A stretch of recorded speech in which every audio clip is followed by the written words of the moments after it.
네, 안녕하세요. 한국마이콤 선임 정연주입니다. 우선 시작하기 전에 이렇게 좋은 자리에서 발표를 할 기회를 주신 칸 여러분 감사드리고, 그리고 창간 10주년 축하드립니다. 그리고 이 자리 바쁘신 와중에도 이 자리에 참석을 해주신 모든 여러분 감사드립니다. 그러면 발표 바로 시작하겠습니다. 발표는 다음에 목차 순으로 진행을 하겠습니다. 발표 전에요. 저희 회사 한국마이콤이 도대체 뭐 하는 곳이야? 라고 잘 모르시는 분들도 계실 것 같아서요. 간단히 설명을 하고 넘어가겠습니다. 저희 한국마이콤은 일본 마에카와 제작소의 한국 법인으로 지난 2003년 창립 50주년을 맞이한 산업 냉동기 엔지니어링 회사입니다. 서울 본사와 창원 공장을 포함해서 전국 5개소의 지점을 두고 있고요. 식품, 케미컬, CCUS, 선박 등 여러 분야에서 냉동 냉장 설비의 그 설계부터 제조, 그리고 플랜트 서비스까지 각종 솔루션을 제공을 하고 있습니다. 그리고 열공학을 기반으로 한 사업의 일환으로서 히트펌프 또 2012년부터 진행을 하고 있습니다. 요즘 가장 뜨거운 이슈가 바로 기후 위기죠. 그래서 올 여름도 갑자기 무더위가 너무 심하고, 그리고 막 스콜성 폭우도 내리면서 이게 한국이야 뭐 동남아야 할 정도로 무더위가 심했습니다. 이렇게 기후 위기가 심해진 건 우리나라뿐만이 아니고 전 세계적으로 똑같은데요. 그거는 바로 지구 온난화 때문입니다. 이런 지구 온난화를 유발하는 온실가스 중에 영향이 큰 온실가스를 6대 온실가스라고 하고요. 각 나라마다 이런 온실가스 배출을 규제해서 감축하는 탄소 중립 정책을 펼치고 있습니다. 화면은 저희 한국 정부에서 진행하는 2050 국가 온실가스 감축 목표입니다. 2018년에 배출 정점을 기준으로 점진적으로 온실가스를 감축을 해서 2030년에 40% 그리고 2050년에는 100%를 감축한 탄소 중립을 실현한다는 목표를 가지고 있습니다. 그런데 2023년 기준으로요, 한국은 온실가스 배출량이 세계 9위를 차지할 정도로 온실가스 배출이 많고요. 그리고 이 표를 보시면 2024년에 잠정 온실가스 배출량도 현재 목표치에서 많이 목표치보다 많다는 걸 보실 수 있습니다. 이에 따라서 환경부는 지난 9월 8일이죠. NDC 2035를 올해 연말까지 확정을 하고 지금보다 더 높은 감축률로 조정을 한다고 발표를 했습니다. 즉 지금보다 더 적극적인 온실가스 감축이 모든 기업의 과제가 되는 것입니다. 더욱이요, 탄소 중립을 가장 선진적으로 주도를 하고 있는 EU에서 탄소 국경 조정 제도를 도입을 하고 있기 때문에 요즘 한류로 해외 수출이 많은 기업들이 더욱 이런 탄소 온실가스 감축에 부담을 가질 예정입니다. 이 탄소 국경 조정 제도는요, 기준 탄소 배출량을 초과하는 제품이 수출을 할 때 탄소 국경세를 가격에 부과하는 제도인데요. 결국 탄소 배출량이 많은 기업의 제품은 이 가격 경쟁력이 떨어질 수밖에 없습니다.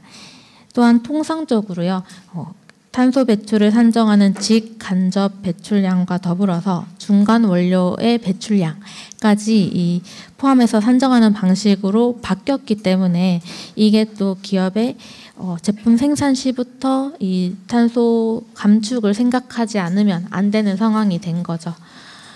그럼 이게 결국 뭐 유럽에 수출할 때만 필요한 거 아닌가라고 하실 수도 있는데요. 지금까지 탄소 중립 정책을 보시면요, 간접 배출량 산정도 그렇고 EU가 선도를 하면 선진국도 규제를 하고, 그게 결국엔 글로벌 스탠다드가 되는 경우가 많았습니다. 그래서 이게 시기의 문제지 앞으로 전 세계적으로 시행하게 될 가능성이 있다고 보실 수 있습니다. 그러면 어떻게 하면 온실가스를 감축할 수 있을 것인가를 고민할 수밖에 없습니다. 그중 하나의 대안이 여러분 잘 아시다시피 이제 보일러를 대체하는 히트펌프를 사용하는 건데요. 히트펌프는 이제 보일러의 탄소 직접 배출량을 줄여줄 뿐만이 아니라요. 에너지 효율 또한 현저히 뛰어나기 때문입니다. 그런데 보통 히트펌프에 사용하는 냉매인 프레온 냉매는 R1348A, R410A 그리고 R32를 많이 채용을 하고 있습니다. 근데 앞에서 말했던 정부의 NDC 정책으로요, 이 프레온 냉매가 규제가 되면서 왼쪽의 표와 같이 히트펌프에서 주요로 사용하는 냉매들 또한 이 제약이 발생할 예정입니다. 일체형 히트펌프에서는 R410A와 R32가 2028년부터 사용이 금지가 되고 멀티 분할형 히트펌프에서 R410A와 R134A가 2030년부터 사용이 금지가 됩니다. 결국에 이 5년 안에 이 프레온 냉매가 사용이 안 되는 거죠. 그러면 이 GWP 750 이하의 냉매나 아니면 HFO 냉매를 쓰면 되지 않느냐라고 하실 수 있는데요. 이 냉매들도 결국에는 프레온 냉매이기 때문에 언젠가는 규제가 될 가능성이 있습니다. 반면에 자연 냉매는 오른쪽의 표와 같이요. ODP가 0이고 그리고 GWP가 한 자릿수로 환경 문제에 전혀 영향을 주지 않기 때문에 여러 가지 규제에서 자유롭고 그리고 온실가스 배출량 또한 확실하게 절감을 할 수가 있습니다. 실제로 히트펌프에 자연 냉매를 채용을 하면 온실가스 배출량이 최대 20배에서 25배까지 적게 배출된다는 연구 결과도 있습니다.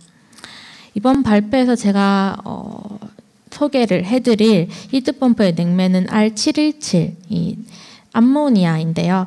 사실 다른 자연 냉매인 CO2와 이소부탄을 적용한 히트펌프도 자사 제품으로 가지고 있습니다. 다만 CO2 히트펌프는 소용량으로만 사용이 가능하고 그리고 이소부탄은 가연성으로 인해서 조금 사용이 까다로운 점이 있기 때문에 오늘 소개해드릴 암모니아 히트펌프. 암모니아 히트펌프는 대용량으로 사용이 가능하고요. 그리고 용량 대비 효율이 뛰어나서 여러 산업에서 적극적으로 적용을 할 수 있습니다.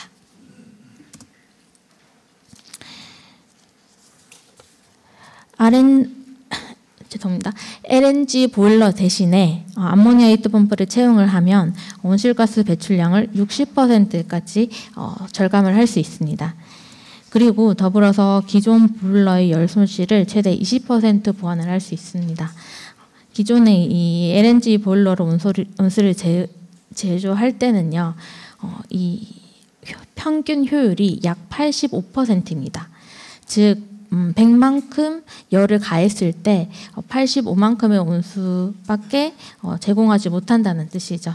하지만 히트펌프는 열 손실 없이 100의 온수를 다 받을 수 있기 때문에 보일러의 열 손실을 상쇄할 수 있습니다. 마지막으로 암모니아, 토출가스, 하수열, 냉각수 폐열 등의 폐열원 회수와 역카르노 사이클 원리로 효율을 극대화하는 효과도 가지고 있습니다. 현재 자사에서 설계 제작하고 있는 산업용 암모니아 히트펌프 MC 히트는요. 자연냉매 암모니아를 채용해서 55도에서 최대 90도까지의 온수를 생산을 합니다. 그리고 기존 냉장 설비를 설치해서 냉각 탑이나 에바콘을 사용하고 있는 고객이라면 이 같은 응축 열원을 이용하기 때문에 기존 냉장 설비의 운전 부하를 낮춰주는 효과도 가질 수 있습니다. 또한 자사 제품은 그 오일 자동 회수 시스템을 채용을 해서 고객에게 보다 높은 열 효율을 전달하고 있습니다. 오른편의 그 플로우 시트는 MC 히트의 시스템 플로우인데요. 온도에 따라서 구성품이 조금씩 다르지만 기본적으로 저 구성품으로 제작을 하고 있습니다. 암모니아 히트펌프는 화면의 표와 같은 식품 산업에서 온수를 사용하는 곳이면 어디든지 도입을 할 수 있습니다. 이 모든 분야에서 암모니아 히트펌프를 적용했을 때 나오는 COP가 상당히 좋은 것을 보실 수 있습니다. 수온이 60도대일 때는 평균 7.35, 수온이 70도대일 때는 5.96의 COP를 보이고 있습니다. 연료 보일러의 평균 COP가 1 이하인 것을 감안을 했을 때 이것은 4배에서 8배까지의 효과가 있다고 볼 수 있죠. 그리고 실제 실적 데이터로 계산을 해보면 암모니아 히트펌프의 그 ROI, 투자 회수 기간은 평균 3년으로 나타나고 있습니다. 암모니아 히트펌프의 체결 방식은 크게 2가지로 나눌 수 있습니다. 첫 번째, 기존의 보일러 설비를 히트펌프로 대체하는 현장의 경우입니다. 만약에 히트펌프를 전부 제거를 하고 보일러를 전부 제거를 하고 히트펌프로 대체를 할 수 있는 현장이라면 히트펌프에서 나오는 온수와 히트펌프로 들어가는 냉수를 원활히 운영할 수 있는 성층 탱크를 함께 설치를 합니다. 근데 만약에 보일러 전체의 철거가 불가하거나 아니면 기존의 보일러가 크게 노후화되지 않아서 같이 쓰고 싶다라고 하는 현장에서는 이 히트펌프와 보일러를 병렬로 성층 탱크에 연결해서 시스템을 구성하고 있습니다. 여기에서 성층 탱크는 높은 온도에서 낮은 온도에까지 물을 쌓아두고 부하에 따라서 사용함으로써 일정한 온수 공급과 에너지 효율을 높이는 설비인데요. 반드시 히트펌프 시스템에 있어야 하는 구성품은 아니지만 이 성층 탱크를 도입을 하면 추가로 30%의 에너지를 절감할 수 있기 때문에 특히 물 사용이 많은 현장에서 저희가 도입을 하고 있습니다. 그리고 2번째는 기존의 냉동 냉장 설비가 설치되어 있어서 쿨링타워와 에바콘이 있는 현장의 경우입니다. 이런 경우 히트펌프는 쿨링타워와 에바콘의 물 배관을 공유하기 때문에 추가 배관 공사만 필요해서 이 설치가 간편한 장점이 있습니다. 그리고 히트펌프가 냉동 냉장 설비에 폐열을 회수해서 이 쿨링타워와 에바콘의 부하를 줄여줍니다. 그래서 쿨링타워와 에바콘의 용량이 부족한 현장에서 히트펌프 도입이 더 메리트가 있다고 할 수 있습니다.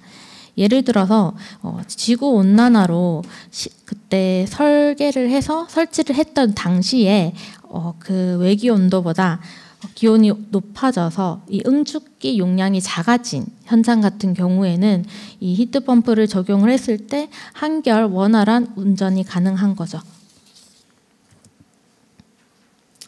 그럼 이제부터 한국 마이콤의 그 모 회사인 마이카와 제작소에서 전 세계에 납품한 암모니아 히트펌프 사례를 간략하게 소개해드리겠습니다.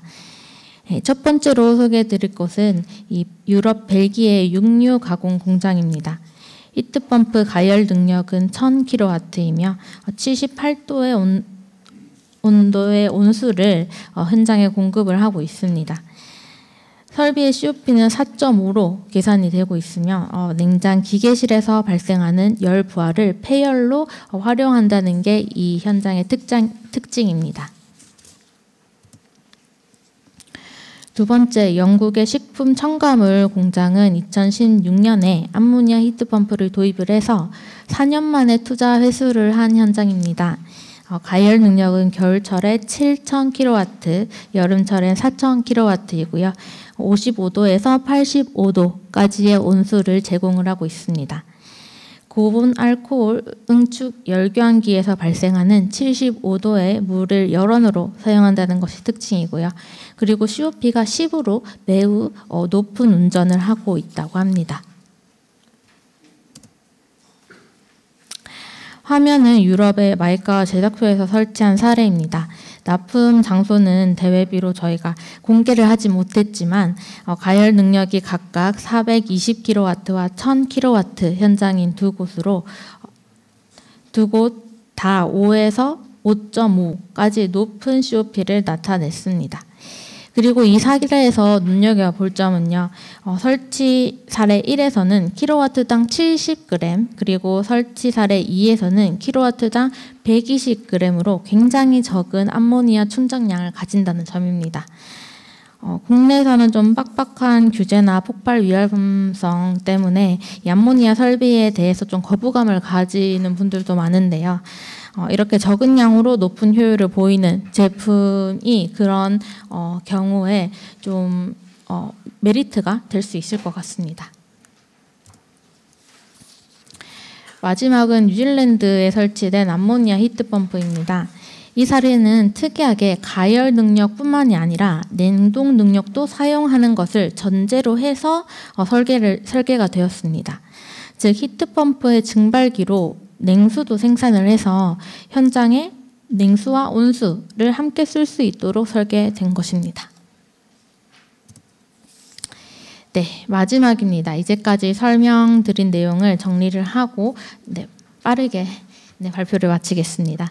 암모니아 히트펌프는 온수가 필요한 여러 산업에서 적용을 할 수 있으며 자연냉매 채용으로 탄소 배출량을 60%까지 절감을 할 수 있는 친환경 고효율 시스템입니다. 그리고 보일러 설비와 비교해서 고효율로 운전을 하기 때문에 에너지 절약을 실현할 수 있고 투자해서 기간이 3년인 것도 특징입니다. 또한 냉동 냉장 설비를 이용하고 있는 경우에는 히트펌프가 기존 냉동기의 폐열을 회수해서 응축 부하를 줄여주는 효과까지 가질 수 있습니다.